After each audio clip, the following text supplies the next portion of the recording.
Mesdames et messieurs, bienvenue dans ce flash d'informations sur Sangomar TV comme chaque soir. Bonsoir.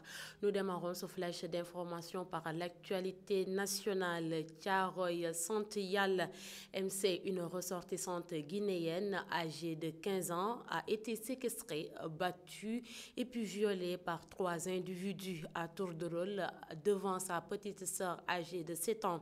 Les mises en cause du nom de Mohamed Souma, Ousmane Bangoura et Salif Bangoura, âgés respectivement de 20, 21 ans et 19 ans, sont ses compatriotes arrêtés. Les présumés violeurs ont reconnu les faits qui leur sont reprochés.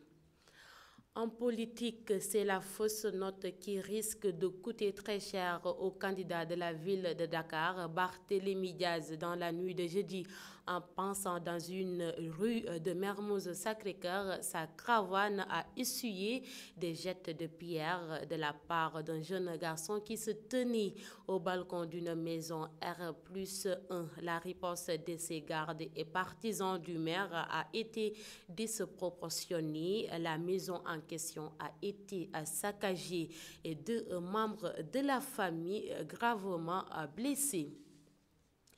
Toujours en politique, 2 membres de même famille domiciliés au quartier Kausara de la commune de Kermassar Nord ont été pris dans les flammes d'un incendie au relent criminel qui s'est déclaré avant-hier vers 1h du matin dans le salon de leur domicile. Sall, âgé de 3 ans, et son grand-père Amadou Sall ont été gravement brûlés, cela suite à des violences électorale 2022. Et puis, le ministre de l'Intérieur, Antoine Félix Diome, a été aperçu à Thiès, Bambey, Touba, Mbaké et Diourbel hier jeudi en train de faire le tour des différents centres de vote pour un bon déroulement des opérations le jour J. Et aussi, il a invité les Sénégalais à faire leur choix sans pour autant verser dans la provocation ou la violence. Parlons autre chose. Covid-19, le Sénégal a enregistré ce vendredi 203 nouvelles contaminations. Il s'agit de 14 cas contacts et 189 cas issus de la transmission communautaire. Toutefois, le ministère de la Santé et de l'Action sociale rapporte 311 patients contrôlés négatifs et déclarés guéris. Malheureusement, il y a 4 nouveaux décès liés à la Covid-19 enregistrés. En sport, football, l'Algérie battue par la Côte d'Ivoire et éliminée de la CAN alors qu'elle devait s'imposer. L'Algérie a lourdement chuté 3-1 face aux éléphants de la Côte d'Ivoire hier jeudi. Les Phoenix, tenants du titre, sont éliminés de la CAN et terminent dernier du groupe E.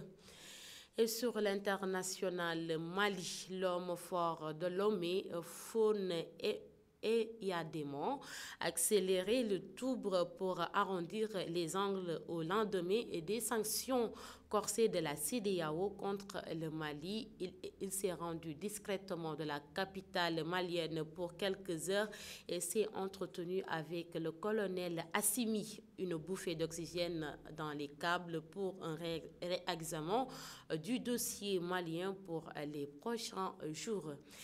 Mesdames et messieurs, c'était tout pour ce flash d'informations. Merci de nous avoir suivis. Excellente suite de programme sur Sangomar TV.